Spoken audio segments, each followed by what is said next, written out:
Still, we could be less conspicuous. Brother, you look ravishing. It will hurt no less when I kill you in this form. Very well. Perhaps you prefer one of your new companions, given that you seem to like them so much. Oh, this is much better. Whoa. Costume's a bit much. So tight. But the confidence, I can feel the righteousness surging.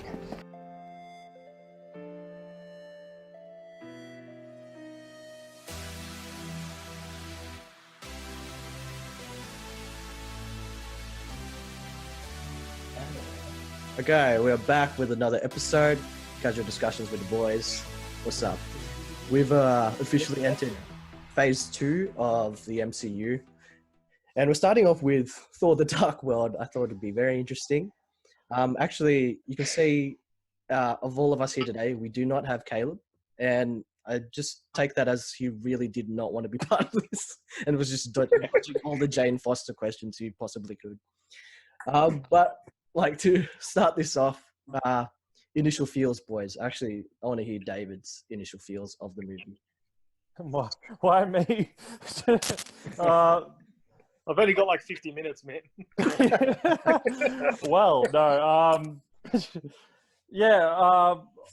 Like I said to Robin the other day, I kind of approached it as it felt like a Marvel episode, like of a TV show. It didn't really feel like a full-on film, and I felt like it repeated a lot of themes from previous movies that were way well drawn out to the point that, you know what, maybe I should just stop there because I just turn into... But you get my initial thoughts. Okay, well, on the other end, Grant, what were your initial thoughts? Besides the greatest love interest in the history of every movie ever made, I think that it actually had some surprisingly good scenes in it. Like, I think you and I spoke briefly about when Loki chops off Thor's hand. When I first saw that, I freaked out. I was like, this could change everything. And little moments like that, even though it came to nothing, I think little moments like that throughout the movie, just using an example, made this movie a little bit better.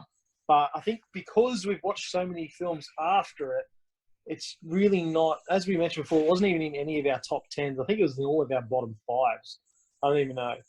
But a movie, as a standalone movie, when I first watched it, I actually thought it was really good.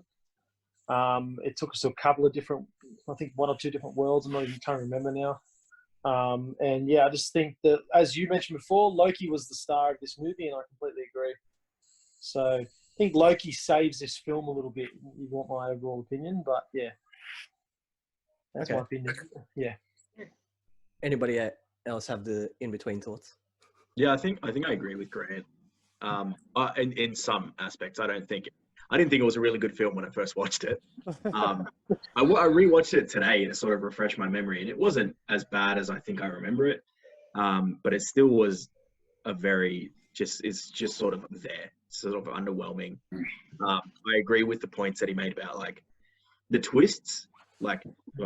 Twists in that when Loki, there's that whole little arc when Loki cuts off Thor's arm, and then when Loki, comes in as Odin at the end and all that kind of stuff, like they were interesting and they sort of kept you on your feet. But aside from that, like I think Loki's character development in this movie was pretty huge as well, because you went through Thor and then Avengers sort of seeing the evil side of him, and then now you go through when Frigga dies and you see him in his cell and he's like emotionally distraught and all that kind of stuff. Yeah, that was, yeah. And then you start to see like sort of the different sides of his character. And I really like that personally. Very good. Malaka? Yeah, I watched it last night when I was building Lego, as I told the boys. And look, Wait, what are you building? Just out of curiosity. It's a mining excavator. Yeah, sick. 4,100 pieces. It's awesome. You're building a Lego Jane Foster. 1-to-1 life size. It's behind him, actually. Nah, look, it serves its purpose. So I watched it and I was entertained. There's bits that annoy me or I don't feel they were done right. But I reckon for me, it has the things that keep me in this movie. It's got one of the greatest MCU soundtracks, I reckon. What? Yeah, I knew you were gonna react to that, Fitz. What? Oh, Fitz, Nah. wait till you hear which scene as well. Wait till Oh you hear. no. It's probably saying, Let's yeah, get that first. I reckon one of my favorite scenes, and I think it's just because it's actually a beautiful scene, is Frigga's funeral. David whether- has his thoughts on that one.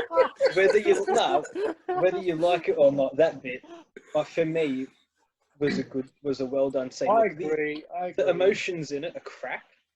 Like Yes. there's almost no emotion on the faces of the actors. Visually, it was good. Yeah, Yeah. Odin just dips afterwards. He's like, yeah. Yeah, and like even Thor just sort of looks annoyed. Like, but there's no tears, there's nothing. But like the scene itself, like the visual effects are good. Mm. All right, I'll admit that. I'll admit visually it looks good. Yeah, but no, the character human emotions part of it is crap. Fitz. I agree. It's to more that. for me. Okay, it's like Avengers Endgame, Tony Stark. The funeral made sense because it was a funeral for all of us. But Freya, Yondu, all these other characters that die, and we have to like sit there for like a long period of time watching this funeral. It's like I have no emotional connection to this. So I think it went for like 2 minutes. maybe it just feels That's long. 2 minutes too long. It felt long to me. And Loki, the secret love interest, Loki had to stay in his cell. Oh, here we go. Yeah, that's why he's so angry. I actually have a counter conspiracy to Grant's Frigga love interest. Frigga Loki loves interest, right? Is that a real The thing? Frigga, Loki, Odin love triangle. No. Here's my one. Going a bit off track here. So Loki is Laufey's son, right? Mhm. Reckon she had an affair with Laufey. Yep, pretty much. How would that work? You never thought of that before as well. David, it's a movie. You don't think of the logistics. Because her powers, Unfortunately, that makes more sense. are clearly like illusions and whatnot, and Loki's are the same, but he's also part frost giant. So put 2 and 2 together, you get. I don't want to put 2 and 2 together. But the thing is are her powers completely unteachable, Oh no, or is it inherited? I was just messing around. I think she actually just taught him. No. Let's dive into this. What is the science? I want somebody to pull up the This is more interesting than the It's whole an inherited quirk. Okay, well, yeah, putting magic. has already gone longer than I thought it would. By the way, Magic. It's already late Talk for his about. next meeting. Okay, well, anyway, onto my actual points. My initial feels. I remember I came out of the movie feeling similar, like when I first watched it, to David. How I thought this was just it was an episode of a Thor TV show or something. Just because I thought it didn't flow very well, and kind of like character development was not as good as it has been in previous movies. You can say what you want about Iron Man 3 as well. But yeah, it was just it was a bit, I wouldn't say it was hard to follow. It wasn't. You mentioned they had other writers, had a lot of writers. Yeah, there were different directors involved as well as writers involved as well. I think Tim Miller directed the first part, and then He did? yeah, apparently, the opening scene, which where Boar is fighting the Dark Elves. Mm-hmm. The similar Deadpool to- director did that. Yeah, Tim Miller apparently. Yeah. That's crazy. Wow. yeah. See, because I remember when I was watching it earlier today. I remember like it was 8 years ago. That opening scene came on, and I was like, I don't remember this. This like, Yeah. I feel like I would have if I had been hit with this, because it was sort of Lord of the Ringsy. Yeah. That's the vibe that I got from it, and I was like, actually, like, did I just completely misremember this movie? And is it actually sick? Then I watched it, and I was like, oh, okay, no, I was right. But Hold yeah, on, the Frigga funeral was very Boromir style, okay? Yeah, very Game of Thrones boring. Mm-hmm. But I think that's what it just pulls off the Viking mythology where yeah, you see it in all those sorts of movies. yeah. I do think the movie was rushed. Norse, whatever you want to call it. Norse, yeah. I agree though. I feel like what you guys were saying, like not enough happens in this movie for it to have gone as long as it did. It's like a DC film. Well, a lot happened, but I think we were saying before this that the stakes just they Don't didn't seem high. they didn't mean and they didn't mean much to us. We weren't able to connect properly with Did a lot happen some though? of these things. Well, we didn't know what the ether was at all. We didn't know it was going to be a stone or whatever. That's the thing. That's true.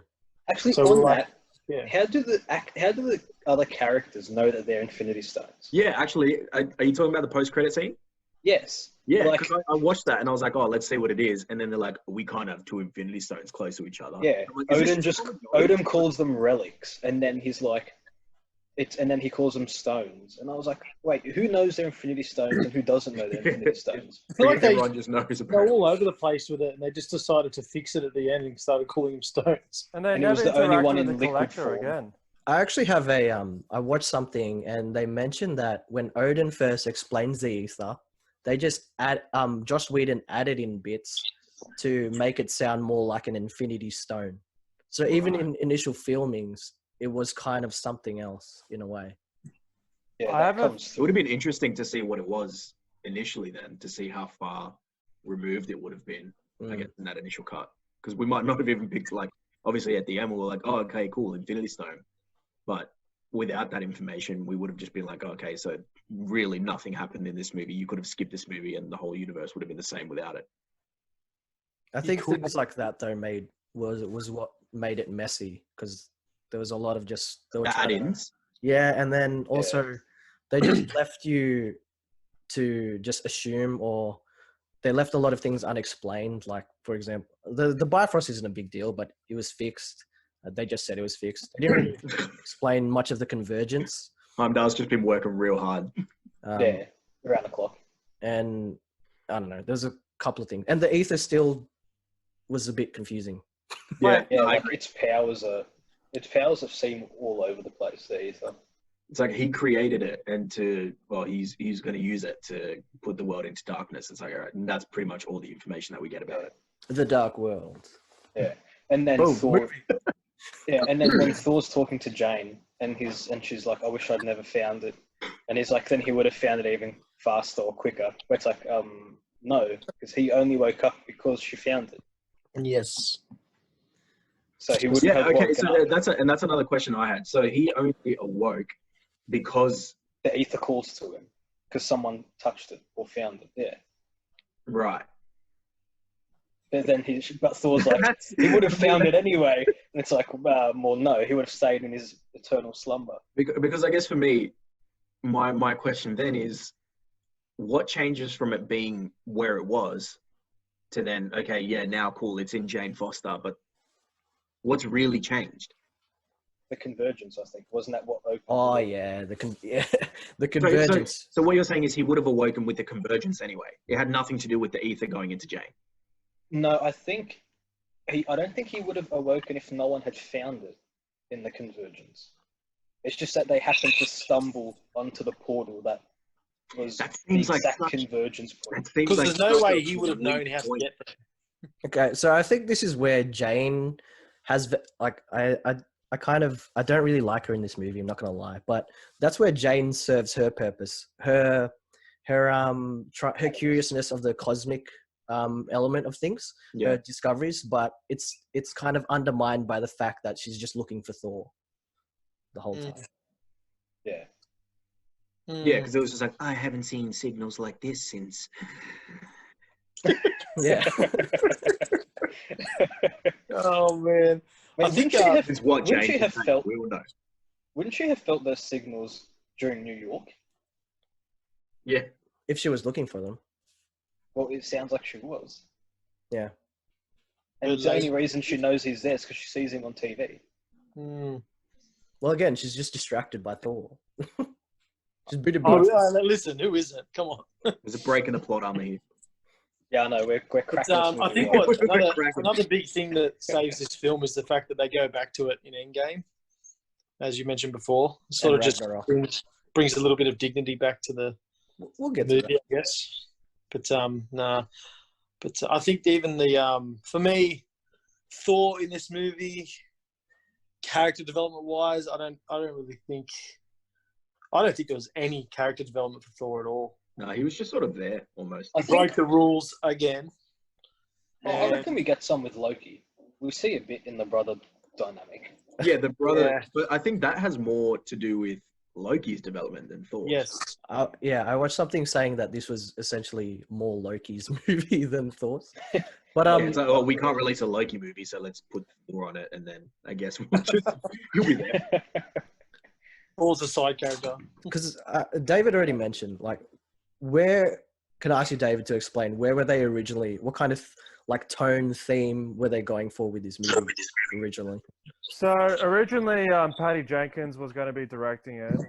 There was someone before her, but her aim was to go for more of a Romeo and Juliet type style of a story, and to really emphasize a relationship between Thor and Jane Foster. But to make, I don't know, to add more of a serious tone to it, I think. But they weren't interested in doing that, which is understandable, I guess, to a certain degree.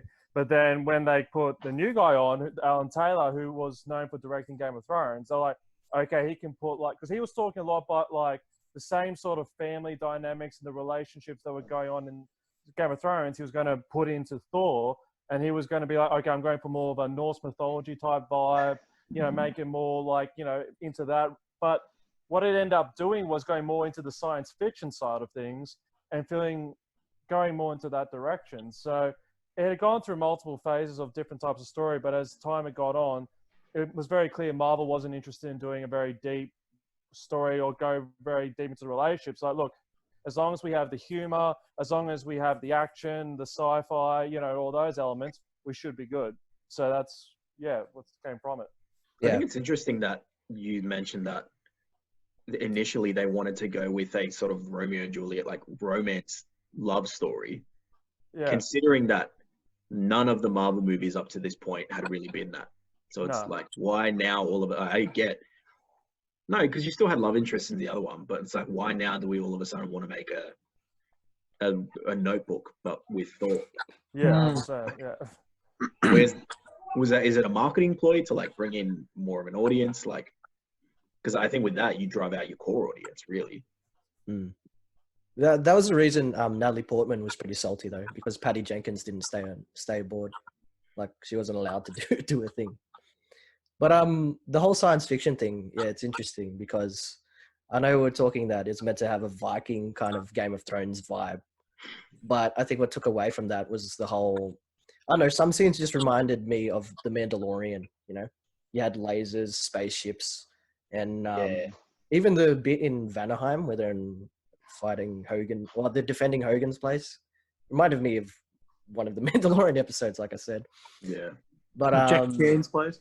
Which I mean, I guess it's they do point out that they're like, oh, we've been traveling to all the different worlds, and each world is going to be different, I guess. But no, that's never mind. Just forget that I said that. That's pointless. You know, this I realized too. This is the first and last time we really see Odin use his staff as well, or whatever he uses. Ooh. You don't really get to see him use that. You only see him use it once, and then that's it.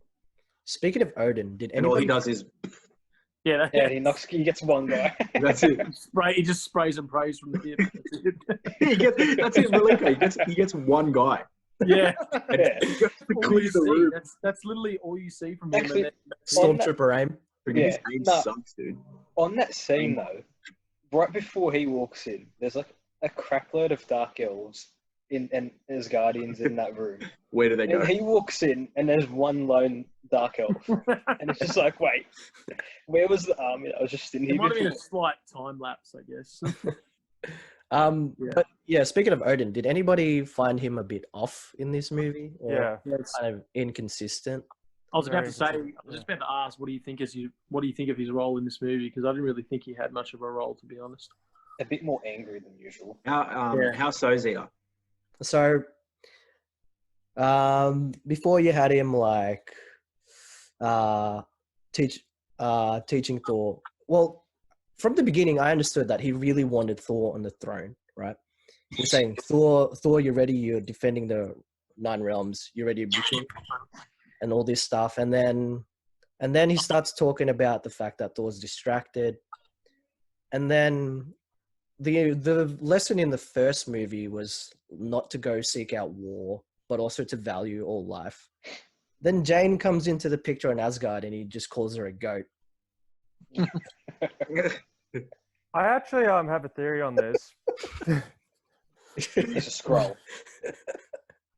Get this peasant out of my sight. Because like in Thor, I have to reference Thor Ragnarok in this. You see Odin just before he's about to die, and you see the state he's in. And I always just took that as this idea that in the first film, he was a peacekeeper. And then he loses his wife, and then, it's like, screw being the peacekeeper, I'm going to be the warlord. I'm going to be the god of war. And then he goes through this journey that by the time he hits the end, when he's about to die, it's like this journey through his life of just hitting this point of being at peace with himself, being at peace with where he's at. And like, so even though when I first saw Thor The Dark World, I'm like, what's this? It's so inconsistent. After seeing Thor Ragnarok, I saw it as this has been Odin's journey to get to this point. He's gone through all these different stages. Like, this is the god I need to be. This is who I should be. To just being like, you know what? I just want to sit here with my sons and just be at peace. So that's what I see it more as. The guy's been alive for thousands of years. Surely he'd have gone through those stages already. Well, it's character development, Mark. I'm sorry. And We're actually, going off just what we've seen. sorry. And Basically, side he's note, really side note on what you're saying, God of War. Sorry, the actor who actually voiced God of War just died. By the way. really Yeah. hectic. Yeah, pretty sure he just died. Yeah. Basically sat there and told his sons, you're screwed now because your sister's coming. Okay, actually, David, that's interesting because It is a good point, David. I think too maybe he's realizing he's close to dying or fading away into dust. So maybe he's really trying to. Yeah, I think you just said it. Ragnarok kind of justifies things in a way, but also too, Frigga does die, so he does. It makes sense for him to be unruly from that point on. Yeah, because then he's like, when Thor's talking to him about shedding blood, he's like, he's like, the difference is that I will win, and every last Asgardian. yeah. I feel like Malekith. Odin blames Thor a little bit because he's like, well, you bought this here. That's why my wife is dead now. You know what I mean? I feel like he Does he say that though? I don't think he says it, but I feel like he would blame him a little bit. Like, and Foster and Jane. like you blame them collectively. Like, well, you guys bought death here. So he's probably just a little bit pissed off at Thor in general. Yeah, and for a mortal, like that's what he calls her. Like I don't think he ever calls her by her name. I mean, I think either way, like the elves were going to make their way there anyway. Like whether Jane was there or not, like Malekith's whole thing was about getting revenge on the Asgardians, and then obviously changing the rest of the world. But I feel like it's a bit inevitable. Thanos. It's kind of an end game fix again, but so the whole thing for Odin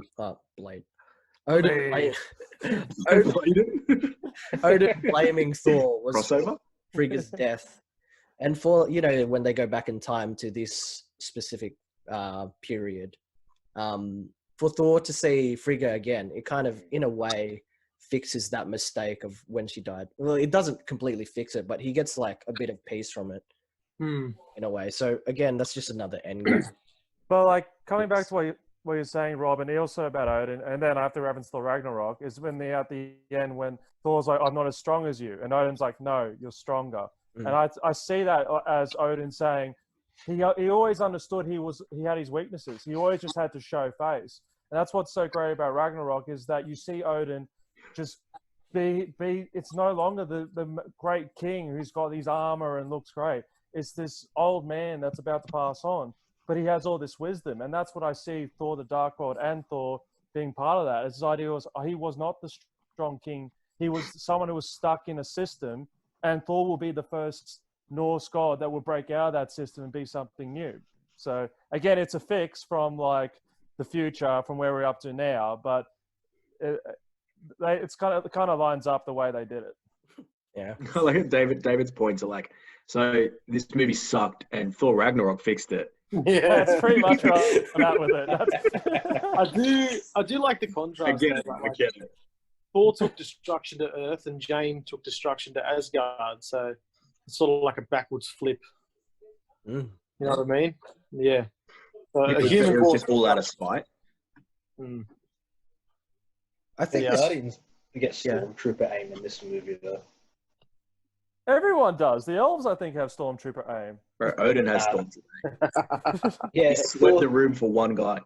Thor is like always like perfect aim with his hammer, and then he throws it and like just glances, curses shoulder, knocks him off. It's like, bro, what are you doing? Yeah, when he thought threw he it, like scream, he could when have he snuck threw up it at the ship that was flying away, which was like Yeah. hundreds of meters away, it was on point. But he throws it at some guy who's like 15 meters away from him, just clips it. You know what annoys me when he throws it at the ship? The ship's invisible, but it should still be able to get hit by the hammer. But is it invisible or is it, I guess, teleporting somewhere at the same time? But he comes. Doesn't he come through Bifrost? The ships, or do they just teleport? did I anyone, have no idea. did anyone pay Because attention? Heimdall can They don't come through see. Bifrost. They don't come Heimdall through- sees the ship and can hit it while it's invisible. So you think the hammer should do the same? Yeah, but even if the hammer hit it, who Heimdall's says OP, they do though. anything to it? Yeah, but he only sees one ship and there's like 10 others. Heimdall should be the next king of Asgard. That's all I'm saying. Actually, Okay. speaking he's- of Idris He sort of Elba's stuck became- filming Batwoman. He's the new Batwoman. The hammer it is hit in the Suicide ship. Squad too. Even if the hammer hit the ship, it wouldn't have done anything. It would have gone straight through. What do you mean? If, reckon two it daggers- definitely would have done something. Yeah, If two daggers take out the ship, Okay, sorry. There's a question. Oh, I have. well, Sorry okay, if fair we're- enough. sorry if we're going a bit off. So when Thor throws the hammer at the cursed one, and and he it, just old mate knocks just it. goes, Yeah. "What's that about?" No idea. Me and Zeta were messaging about that last night. I was like, wait, how strong is this guy? Because I looked at it, I watched it today, and I was like, "Wait, what?" the only thing I could think of is there a difference between deflecting and actually wielding the hammer? But again, I don't think that's a very good answer. But every time you see him throw the hammer at someone, it just knocks them backwards. It just keeps going. Yeah, And this dude just knocks Yeah, it it's away. just like, Well, that's another thing. It never really explained that thing's true power either. Never really went into depth about that. It was just there, and then it wasn't. Like a lot of things, Yeah, I in the agree. movie, they were just there, and then they weren't. Yeah. And Yeah, I somehow agree. Heimdall can't see him as a dark elf coming through. actually, can we talk about how? Because Yeah. Odin had a quote to Loki at the beginning when Loki was in chains, like, we're not gods, we live, we die, give or take. And then Loki's like, give or take 5,000 years. I like that. I think each of them, Heimdall, Loki, Odin, and Thor, all the Asgardians, are kind of like realizing, we can just call it unworthiness, like how weak they are in a way. Heimdall, since Thor 1, has been like, he's supposed to see everything, but he misses a lot of things. Thor has his own journey with worthiness and whatnot. I'd say I think he's in his prime, Thor. But you know, reckon? yeah, I thought he was doing well to okay, sorry. Take away Stormbreaker and Ragnarok, but like, I was gonna say, I was like, yeah, it gets pretty good. but he's pretty.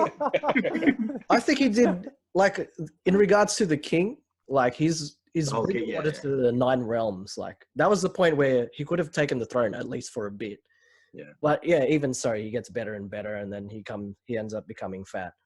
And What are you trying to say? well, that's the point. Like, it seems I like the inner conflict, you know, that they all have as gods. I think there's a lot of potential for that in storylines. It's just, When Jane Foster takes over the Thor role. New Cool. story. I don't want to talk about it just yet. it's too I soon. don't know what's going to happen there. I'm really worried. Shout out to Caleb. Oh, Yeah. Ansy's just dying for this movie to come out. What takes away? Yeah, he's sick. He's literally. He thought of Jane Foster and got sick. He's Just like, a little "Oh, boys." segue comment. I love how when Thor summons the axe and the hammer in Endgame, it literally does his hair for him as well. I love that. In this one, you know, when he jumps off the balcony, and catches the hammer and flies off. Oh yeah, that's a little twist. That was cool. Yeah, his cape like appears out of nowhere as well. Like, Yeah, you don't actually see that in any of the other ones in the same way. that's true. It's like he needs it to fly. Yeah. Yeah. I also like how he just automatically goes from not knowing how to steer the Dark Elf ship to actually not even knowing how to turn it on to becoming Being a able to pro at fly, flying it. maneuver it perfectly. He just button mashes to just from like level 5 to level 150 straight away. It's like Yeah, sorry, go. no, go. Never mind. I was just gonna ask what you guys thought of the villain, I guess. Malekith. I think we should talk. Mark should take this one because he understands the comic book. Yeah, I think Yeah. Mark has a bit more insight onto it. And Zeta. I had to ask Mark because my understanding of Malekith was that he was some mischievous kind of skinny elf, kind of like Loki kind of thing, but he actually is a warlord kind of dude. So He's pretty buff too. Yeah, so the visuals aren't too bad on Malekith. I feel it could have been done slightly better. But like in the new comic line, it's War of the Nine Realms, led by Malekith, and the guy's just a ruthless warlord. Is he Thanos level? Worse. Whoa. that's He weird. literally almost destroys every one of the nine realms. Like he brings them all to their knees. Like he almost wipes out the light elves. Humans are pretty much like lord over the nine realms. He opens his own black Bifrost. Can you say that's worse than Thanos if Thanos literally snapped away half the... But Thanos didn't want to rule. No, but he didn't want to rule, but in terms of He wanted to ability... farm. Yeah, but he thought he was... But He just wanted Thanos to guard thinks... Yeah, but Thanos thought he was doing the right thing. He was doing it because he thought he was saving. Right, so, Malekith- so in terms of being evil, Malekith Yeah. is... Oh yeah, he takes the cake in this new comic line, yeah. He's Right. like So the I think- equivalent, But- basically Red Skull. During Dark World, was it that Malekith yet? I think so. When they attack Asgard, there's no mercy. Oh, okay. Yeah, but They're there's just no. taking people out left, right, and center. Yeah, but there's no way you can connect with Malekith because start with he's talking Elvish, and Don't secondly, you speak Elvish? Dark Elvish? well, Awkward, I'm bro. a bit rusty. So. Man, you gotta get on that Swartelsphonian. Yeah, I've watched Lord of the Rings too many times. Do you actually speak Elvish? I'm actually interested. No, I don't have that much time. It's Swartelfheimhumian. And it's actually in Lord of the Rings, actually Sindarian, not Elvish. There you by the go. way. Oh, there you go. That's Oh, it. I'm sorry. No, There is a couple of lines. Malika knows the different dialects. He doesn't just... Yeah, I do. All There's 70 a of couple them. of lines, but where he speaks for like maybe 2 seconds, but the subtitles are like 3 lines long.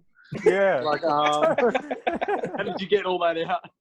It was a deep scene. Now I agree with David. There wasn't much impact from Malekith in this movie. I just remember him saying to Freya, "Give it back," like a kid. That's all I remember. Oh my god. Oh my This is a big god. line, man. He had to put his all into that one.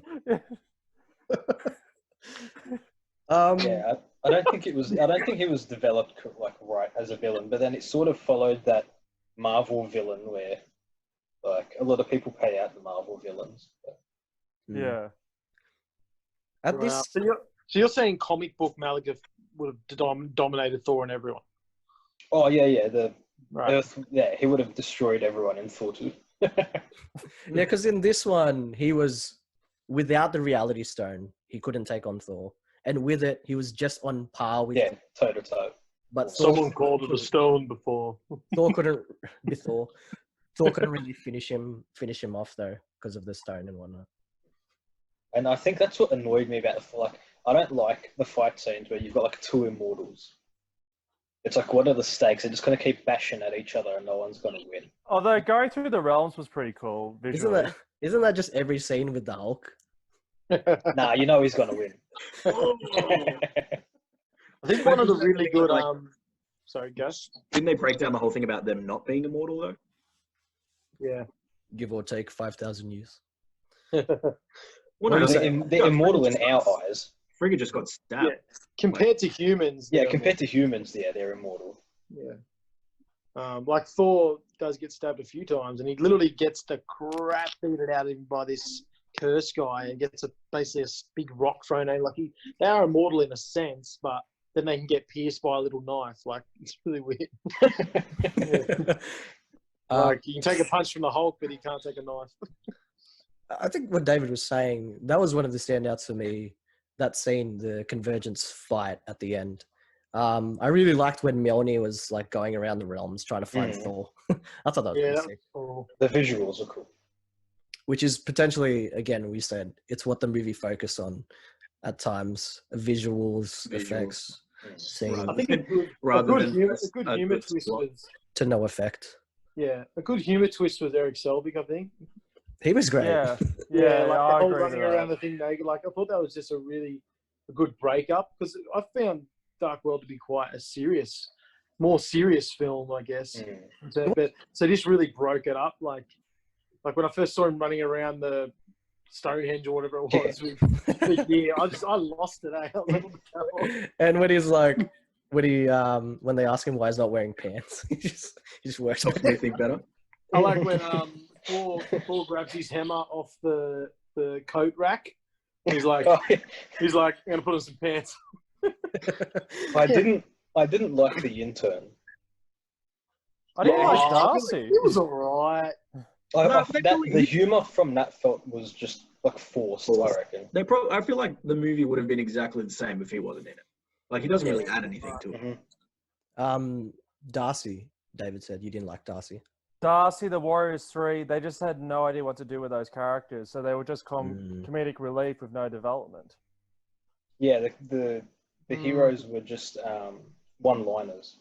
That's why they killed. We should have started. Next time we'll start with the big one, like stupid stuff like that. Yeah, but see, even Lady Sif, like you see that small like 2-minute period of that little love triangle, and then that's as far as they take it. Yeah, they never develop it. Yeah, maybe they might develop it in Love and Thunder because we never see her die. Apparently, she hurt herself on set. Back injury. Lady Sif. That was a deleted sex scene with Thor. I've seen it. Yeah. Yes, you have. Not surprised. Mark's got it on his I was surprised it made it this long. Without we do it so well. But when you say the Warriors 3, I noticed they killed the Warriors 3 in like 3 seconds in Thor Ragnarok. So it's probably why. They also replaced one of the actors. Yes. It's real Don Cheadle moment right there. The Shazam guy. Yeah, he's the new Fandral. Yep. I really liked the new guy for a second. On the Warriors 3, the short fat one. I can't remember who he is. Volstagg. Gimli. Volstagg. Gimli. And my axe. In one of the new comic lines, he actually becomes a Thor. Really? Yeah, he becomes the War Thor. Thorstag. But he's like Ruth, like his Thor without control. Like he's like a war-hungry, bloodthirsty Thor. What the heck? How is he worthy? That's interesting. So literally, anyone. It's his anger that makes him worthy. Yeah, anyone can Thor, I've just decided to be you today. Just a heads up. No, it's like You can take a break and just stay indoors. The way they describe it is that the hammer thinks it's time for a new type of Thor, one that is just a war Thor. So the hammer is it wants revenge. Yeah, it actually is somewhat sentient in the comics. Right, interesting. Well, he makes a cool Thor. Speaking of, Sorry. go, They do show the Warriors 3. I guess they show their each individual power whilst Thor's escaping. They all have a go. Like, obviously, Gimli holds up the orcs. And even the bloke that destroys the ships for Thor and that, like, they all Lady Sif defends for a little bit. They all show their purpose. I don't know where Jackie Chan was. I don't remember his role. He stayed home, didn't he? Yeah, he stayed home to defend. Oh, that's right. Yes. He called in sick that day. But like again, their role was surface level. It wasn't any real development. It was just show of skill and like, hey, look how cool these guys are. But even their skill was comedic. Like even when Volstagg, he's holding the orcs, then he's getting taken down. You see his face, like He's actually holding back a Scotty. He said Yeah. orcs still, and just Oh, going, sorry. You could have. I feel like as well. Like with Whoops. you could have done this movie without those characters too. Mm. I feel like because like they built them up this movie, right? And they gave him somewhat of a role. So then the next movie they just bin them off. So it's like, what was the Yeah. point of, Okay, yeah. like, building them Ragnarok up? proved that, yeah. You know what I mean? Look. What was the point of even developing them a little bit? I'm pretty sure the Asian guy's the only one that got a line in Thor, I think. But it was the point that they were Living dead weight life. by this point. So killing them off in Ragnarok was like, well, there's no use to them. So they're just faces to people that the bad guy can kill off. So like, oh wow, there's that guy. So because they didn't develop them really well in this film. But So they literally built up to be fodder. that's essentially Also, it. Thor doesn't even. Thor has Man, no. that's sad. Thor experiences no emotional loss when they die. Like he goes back to Asgard. He doesn't even ask about them. He doesn't. It's like he does just totally forgot about them. He didn't have time back, right?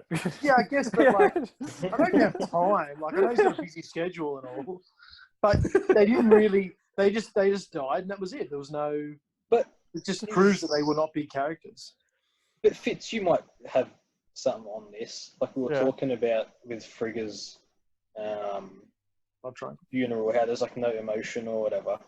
Would that be pulling on the Norse mythology where they're just like, well, they're just up in Valhalla, and so they know that when they die, they're joining them anyway. So there is no real sadness. Well, Odin and Loki, I feel like, showed in their own way some form of emotion. Anger, yeah, a lot of it's a fair bit of like anger. Sad. They were less angry about Odin's death. Like they weren't happy, but they were less angry about Odin's death than they were about Freya's death. But then maybe Odin's death was more natural. So Yeah. They were Yeah, just I don't Yeah, confused. but I guess they Odin's like, Wait, once what? Yeah, again, he just disappears. didn't have time to be Even angry. I think even the rest of us were like, did he die? Or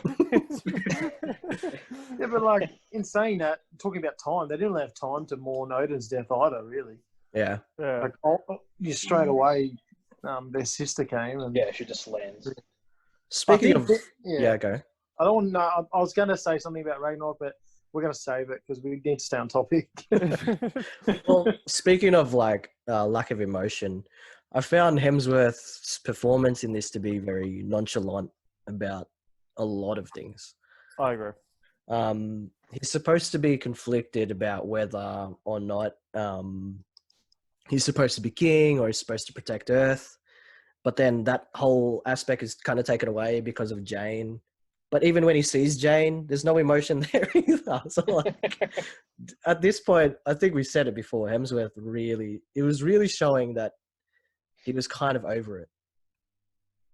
Well, we said in the past, like in the first Thor film, I was like, okay, the Shakespearean language works for this film. By this point, it's just so dull and it doesn't express any type of emotion. Like even when he sees Jane, it's like, oh, I had to, the Bifrost was closed and then I couldn't go to the Nine Realms and blah, blah, blah, blah, blah, blah. And I'm just like it's all, I don't know. That accent went a bit Noise. Indian I can't do Blah, blah, blah. there. I couldn't go because of the 9 randoms and the Bifrost. And You sound like someone from the world's strongest man competition. But the one Or Bangladesh. scene where I Next movie. Thor Love in Bangladesh.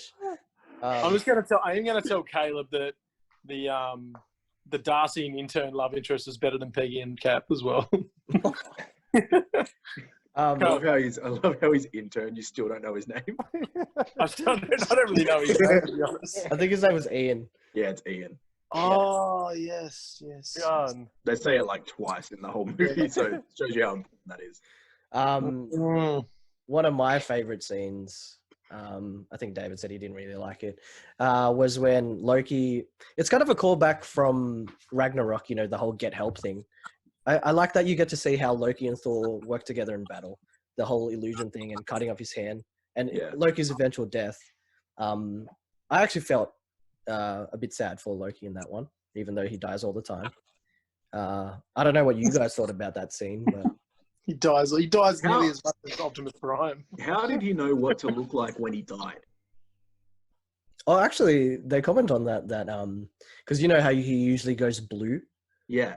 but in this one he goes like kind of a whitish, so you should have been able to tell that he's not actually dead or something. So he kind of messed it up Did Thor know his secret about. about his being like life half is God's son? He never really told Thor. Like, Oh, I think he did because he. I think they know. He knows by then. Yeah, I think he knows. Wait. So when had Loki died before? This In the point? first one, they thought he Thor died one. when he fell. they didn't really confirm it, but He just fell into the. we assumed. Yeah, Did but they were like, did Loki, anybody see no! him? Yeah. Did anybody see him in that first one when he died? Like, did Thor go up and inspect the body? Or? Nah. No, but I that's think why he they- was pissed when he found him in Avengers 1. Both pissed and kind of like teary-eyed. Yeah, because that's my thing. It's like, how did he then know what to look like? This is a pointless question that we're spending Oh, way too okay. much time on. But it's like, how did he know what to look like? when he What died? is Thor's perception of death? No, it's just of like, oh yeah, he just Yeah, I get used the term blue to like call back to the whole Jotunheim thing. Yeah, no, I Could've get just you. died normally. Anyway, Yeah, no. onto more important points to do. I liked Loki when they're walking through the halls and his shape Yes. The Cap cameo? Yes, Yeah. that was my favorite scene. That was yes. so Yeah. funny. I do like how Thanos does reference back to that, like no resurrections this time. Like just really, that was a speech. That was a quote to the people watching. I think like, don't get excited. He's not coming back. And then they did the Loki TV series. Well, it's because they stuff up the timeline. Yeah. Yeah. I think my favorite scene in the movie was probably when Thor goes to talk to Loki after Freya's death. Out of the whole movie, I I think like that. that's one of my favorite scenes. That's actually a good point. I really do like that scene. Because Loki, again, one of my favorite things about this movie was Loki's character development, and then you see Thor go up and like just again, and Robin to go back to your point, it sort of talks to that point about how well they know each other and how sort of deep their bond and their connection goes to the point where he just completely sees through the illusion. And Yeah. you see Yeah, Loki just 100%. distraught. No more Yeah, he's tricks. Yeah. But did I actually feel... Sorry. It's Don't you done better feel- in sorry. Ragnarok. Okay. I was gonna go more to the point. I felt like because of Avengers, I felt like Thor: The Dark World was just coming off that whole thing of, oh Loki, I'm not doing the accent. Oh Loki, I wish. oh Loki, I wish I could trust you. And everyone's saying, oh Loki, we can't trust you, and da da. And like I just felt like by that point, because of Avengers, it was so overdone. This, can I trust you? Can I not trust you? So I was so relieved by Ragnarok when it's like, Loki, I know I can't trust you. You know, I know who you are. Like, I honestly don't care anymore. Because I just found Thor: The Dark World was just a continuation of how he was in Avengers, where, Loki, you betrayed me again? You know, like, just that whole vibe to it. But, But but it was a planned, at least the second one was a planned betrayal, you know? Yeah. yeah, true. Yeah. Like, you know, like even obviously the fighting leading up to it, when on the ship, obviously that's not, like, that's just them venting their own issues. Like, Yeah. it's like, what help are you in your cell? Like those. Oh, put me there! Like, you know damn well. Yeah, Is exactly. this just a rereading now? Like, I want to put the scene in and tabletop. just have your mouth dubs. He really just wanted, like, dude, if you Thor- can. Thor grabbed him and, like, by the scruff of the neck was, like, just ready to punch him. I was like, go, hit him. But never happened.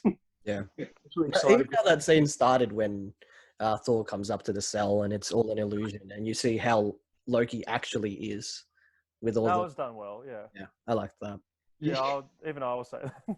You know, Did any the of only, us actually think, Even I'll say I like it. did any of us actually think his hand was going to permanently gone? Or Yeah, well, that's the thing. I think Yeah, Yeah, I was for a kind little of bit, yeah. convinced, in terms of the twists, I think the movie did it really well for that one scene, and then towards the end as well.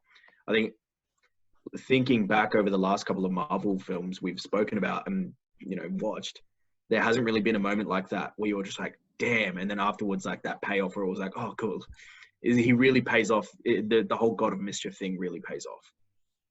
Yeah. You know the only bit that I don't like, or it's just because it looks funny. There's only Yeah, one. Like, Sorry. no, like I I'm mean, sorry. I'm sorry. with the like with the Loki in the cell or whatever, is after they tell him that his mum's died. It's like it's like he's about to turn Super Saiyan for a second, And then like Yeah, he's everything moves in the cell. He's like, ah! It's like I don't get like that little move that he just like, ah! And then I liked that. Yeah. I liked it. I liked that. Yeah. I thought he could have been a bit more emotive in his. But my thing is like he doesn't know what to do in that moment. And then I think the whole thing with what you're saying, Mark, is that's what you see later on, like when he's sat down and everything's destroyed. Yeah, where he's actually let loose, but like he Yeah. says, and he's just like little, ah! And then that's it. Or like This where is you'd think he'd Loki. just be screaming in rage, or like he'd be angry. Loki: The Dark World. Maybe this movie should have been called. Yeah. But I think it's also about him probably not wanting to show weakness. Yeah, he's trying to save face, and also before that, he had a fight with his mum. In a way, kind of just Yeah, so it's like processing. Yeah. Bit of a love fight. A little bit of a domestic. You know, there's one more couple that you haven't mentioned, man. Who? Natalie Portman and the that dinner date that she goes on in the movie.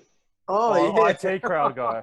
Yeah, I watched that again, Fitz, and I was like, "Oh, what the hell? It's the IT guy." Yeah, I know. He had such a small role too. Like, Yeah. you don't put the I'll IT just crowd in a text her. small role. I love when Thor hops in the car, and what's his name? What's the guy's name that he goes on the date? She goes on the date. with? Is it Roy or no? That's his No, character. we in know. the Roy is his IT name. crowd. That's why I know him as. crap. What was his name? It's just date guy. Eric. Ryan? Not Eric No. Selby. Oh my God. No, not Eric. Eric's the guy Wow, that runs wow. around nude. Was it Ian? No. No, that was the intern. Yeah. Damn it, what was his name? I'm googling it now. All right, while you're googling it, I'll ask my next question. Which characters do you think, or maybe even what storylines do you think would have improved this movie? Like, what had potential and just Richard. didn't go to? Oh, that was his name. I know. You gotta I thought that's the character you were talking about. Like Malekith's like Richard. If Richard's storyline was in it, Yeah. top I think tier. it's gonna sound like I'm trying to joke, but I think they should have explored that love triangle. Not the Loki one. I'm not talking about that one. I'm talking about the lady Sith and Natalie Portman and that one. I think they should have went deeper into that. Okay, so that's one. But no, it's a small one, but it would have been cool to see. Well, that would have been that Patty or the director's name or producer. That was probably what she would have aimed for. Yeah. Here's an idea. What if Jane Foster wasn't in it and they just focused on Lady Sif and Thor? Chance? Is that you? No, but then who gets? No, but then who finds the ether? Chance, I thought you were sick. David's his proxy. Caleb's sending all his points to David. I got an earpiece in. Yeah, but then who would find the ether? Yeah, who cares? Who's the catalyst for the movie? Who cares? That whole storyline's bad anyway. Yeah, see, again, I think the whole thing about, Malekith woke up because Natalie Portman found the ether. I think that's just a weak point. Because it was like, did he wake up because of the ether, because she found the ether, or did he wake up because of the whole convergence thing? Does Natalie Portman finding the ether really... So is that the first convergence that happens since later. getting defeated? Don't know that happen every 1,000 years or something? 5,000. 5,000 Oh, yeah. years. Between gods, actually. You think about it, because that's when they die. Oh, there you 5,000. Yeah, well, it's like Heimdall said it hasn't... The last time it happened was before his watch took Yeah. over. Like, before he And took so, over like, the watch. has it happened before and no one found it, so Malekith didn't wake up? Nah, Yeah, in 5,000 years, has nobody stumbled across it. yeah. Well, the convergence hasn't happened, so no one would have portaled down. But did it not happen in a convergence before that? I don't know. I don't think the one before that wouldn't that have been Or no, that would have been. No, wasn't it Boar and then Yeah, Boar and then Odin and then Odin? Thor. Yeah. Ah, okay. But there wouldn't have been another convergence in between them two, wouldn't it? Don't know. How much time has passed? Who knows? I think Grant had to Yeah, jump Grant off bounced. lads. Didn't even say buy the joke. Okay, going back onto the Jane Foster rage, I did find it very difficult, the whole fish out of water story. And honestly, the worst scenes in this film for me is when Odin walks into the medical room and she goes, "Who do you think you are?" He's like, "I'm Odin, the All-Father." And she's like, "Oh." You know, and it's just like this, like, you're standing before this powerful being and it's just so unrealistic. And I know, yeah, you say, "Oh, yeah, it's like Norse gods." But it's like, yeah, but it's the All-Father. And then even when she, like, slaps Loki and is like, "That's for New York." It's like, it's like she like took LSD and is like in this world, and she has no understanding of the consequences of what's happening around her. Like, Yeah. It's like when everything's happening, obviously, and she's being told that she's not going to live because she's not going to survive the energy inside of her and all that stuff. And then the one point I feel like she focuses on in that scene is when Odin knows her, and she's like, "Oh, you told your dad about me?" Yeah, exactly. Case in point, yeah. We just said you were going to die, but you know. Yes. And then she's being like, you know, I don't know, she's talking all sciencey and trying to pretend like, oh, look at me, I'm a. You know, it's just the whole portrayal to me that just doesn't work. And I was saying to Robin before, now, like Jane Foster, similar to other characters in other universes, I won't mention because Mark will say those universes should be animated, but it's the same. Don't worry. But it's the same idea of someone who was, you know, the character was designed to be this, you know, independent, smart, strong character. And then, like, as an astrophysicist, is trying to learn science, trying to learn what the world's about. And then the next film, their whole life is just built around the main character. And that's what Jane becomes. Her whole life is just built around Thor now. And it just takes away from the character. And it's like, what's the point of you being in this film? Yeah, I get that. That's fair. Yeah. She's reduced to, looking for her boyfriend, essentially. Yeah. I think that's where I still think she would have had a part where, you know, how you said, just focus on Sif and Thor whole thing. But I think her in the mix kind of adds that. It wasn't done well in this movie, but I think it still plays a part in a way because it's, I don't know. If you just take away that whole Jane looking for Thor and Thor stalking Jane thing, then I don't know. There's potential there as to how or what they do. I don't know. Maybe Patty Jenkins had the answer. Who knows? Yeah. Get her on the next call. I'll get Chance on the next call. See what he thinks. But Yeah, just dupe him next week and be like, oh, we're actually going to revisit the Dark World. But we have the hindsight of films like Wonder Woman and whatever, like from what we can see of Wonder Woman 1984, at least looks interesting. So with that hindsight, we can look back and think, what would it have been like if Patty Jenkins made it? True. What? Yeah. So like, that's the thing. And like with Alan Taylor at the time, he was doing great stuff on television. So people were like, what are you going to do with this movie? And unfortunately, he didn't Not deliver. much. Yeah. I mean, I saw it's called The Dark World, and I saw where the themes came in. Like, you had the obvious ones, the dark elves, and they were trying to make everything dark. But you had things like, they talked about cursing, they talked about sacrifice. But again, it was all just surface level. Aesthetically too, it wasn't as bright as the first movie. Like, you remember Asgard in that first one, everything was so colorful. This one, it was always filmed in like cloudy or shadowy areas. So I think they just forgot the balance that they had in the previous movies, Avengers, with balance of humor, action, and actual development. Here, it seemed like they just felt like they could do anything, which we've said. Yeah, I think the humor in this one especially is very understated. Like, not to say that it's bad, but it's just like you said, Zeta, it doesn't sort of hit that same level. Would you say it's formulaic? It tries to follow a formula? Yeah. It's either forced or out of place. Well, I think it was Malekith that said it before, or I can't remember who it was, but the humor with the three warriors or whatever. Oh no, I think that was Ufid's, like the one-liners. Yeah, that felt forced. Yeah. Everything else, they milked. For me, didn't feel forced, but it just like Fitz said, it was a bit formulaic. They milked Darcy though. For those one-liners. Yeah, it was starting to get annoying. She's not that critical. That's the thing. Yeah, it didn't hit, or it didn't land as well as as I guess they probably intended it to. I do like that. Again, talking about Ragnarok, Loki, that play that Loki does is just a parody of this movie. Well, Ragnarok week's gonna come around and we're gonna have nothing to talk about. Hey guys, just link back to the old podcast. Yeah, we discussed it all there. But that's one funny thing, because after this movie, I was like, I'm not going to go and see 4, 3 in the movies. This film has showed me that there's no way the third one's going to be good. And Until people said Hulk was in it, then I went crazy. but that's it. Thor 3, Thor Ragnarok was just such a highlight. So, but we couldn't have got Thor Ragnarok without this movie, I believe. You needed this to be what it was to get what we got. So, it served well to lower my expectations for Thor 3. So really, this movie served as a really good, willing sacrifice then to just. It was one of the Marvel movies that had to exist to bring us one of the Infinity Stones. Like all the Hulk movies as well. Like, no Infinity Stones in them though. All the Hulk movies just had to exist, and then just to sort of tie in with everything else.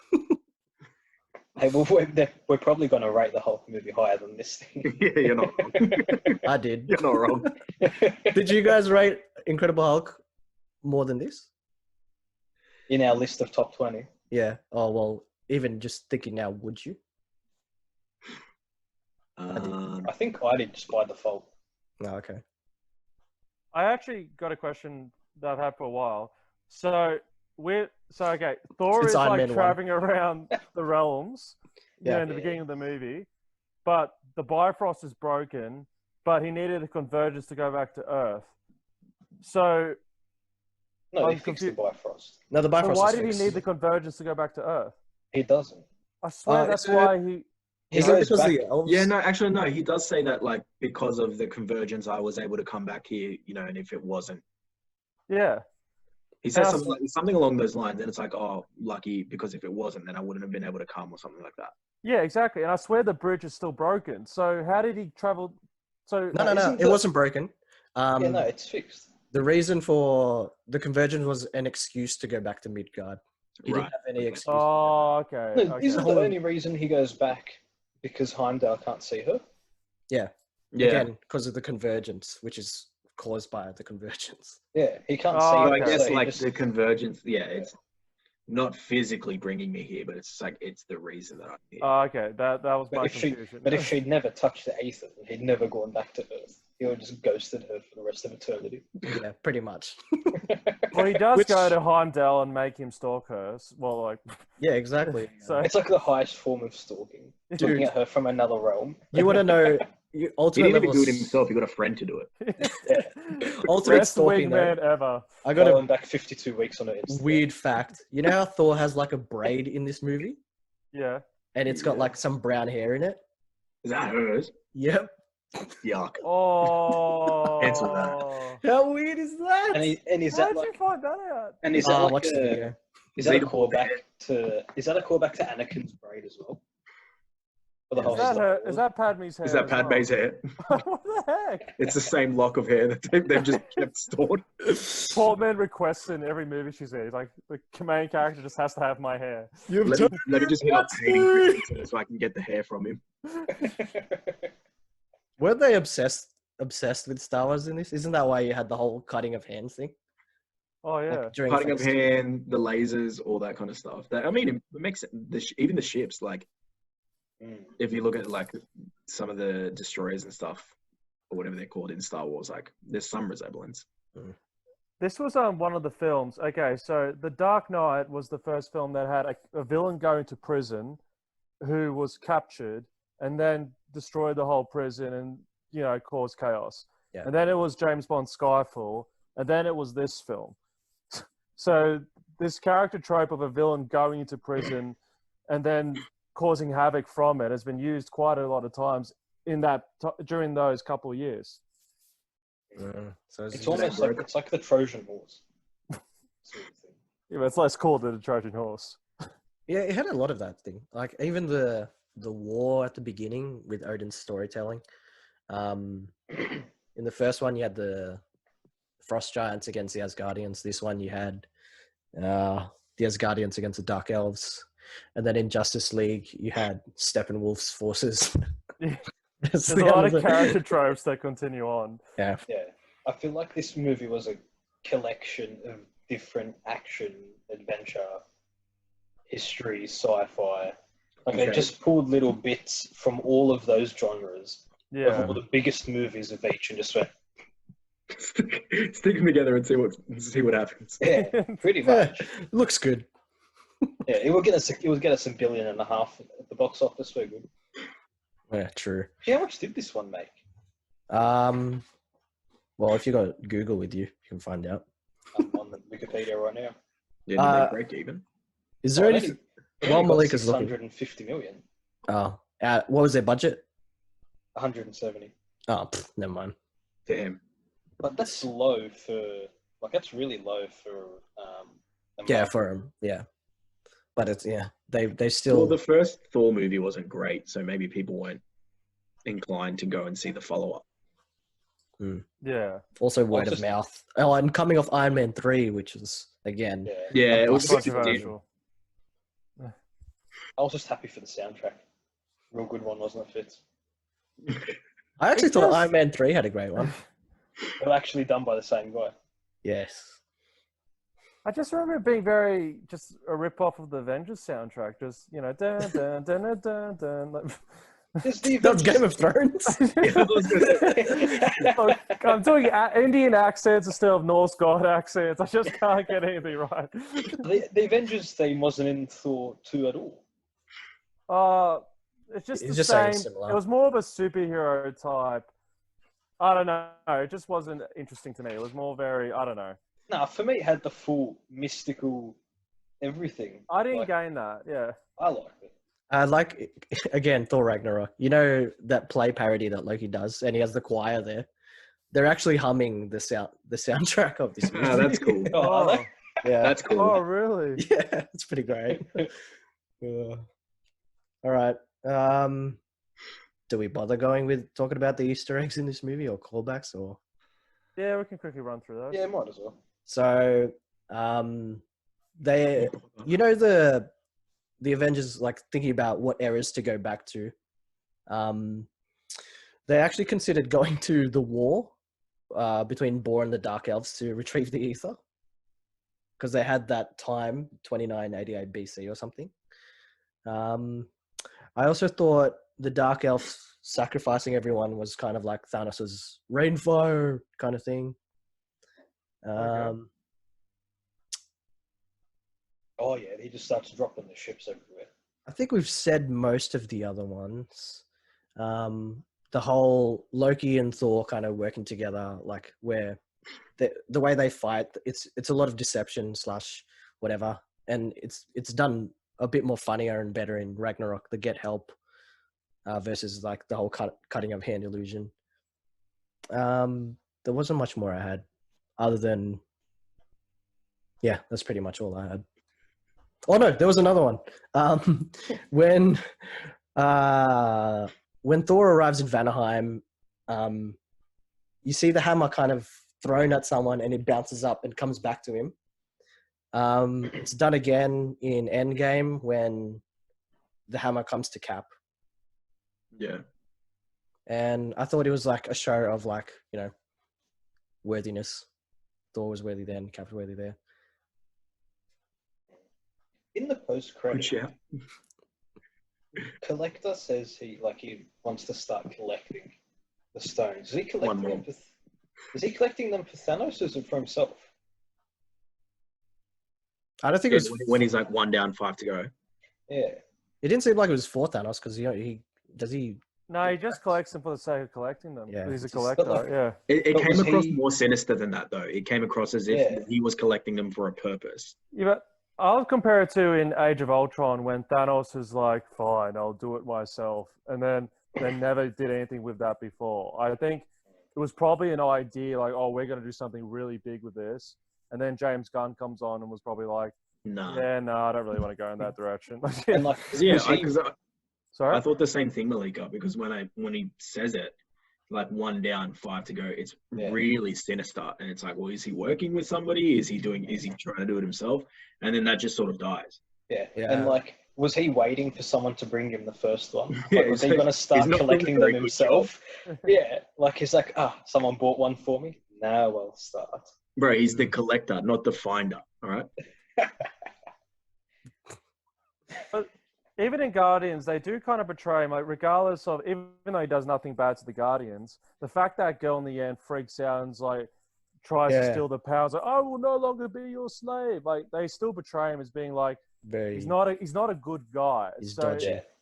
I And think he's got he's got the creatures or whatever it is, like in cages, or like the lady. So is maybe like in a cell. Yeah, so maybe that sinister thing wasn't so much ambition, but just to show, this guy is not a good guy. Like, you should not like this guy. Yeah. Not a good guy. He'll probably collect him and then sell him off to like the highest bidder. Yeah. And like, how does he think he's going to get the one that's on Asgard? Like, he's like 1 down, 5 to go, like you said. Like, but he knows one is on Asgard. Like, how's he going to get that? Well, how do you get the ether? Odin That's probably why they left that storyline right there, because they were like, crap, how is he going to get that one? Yeah. The guys that were watching the movie in the cinema and they're like, oh, we didn't really think.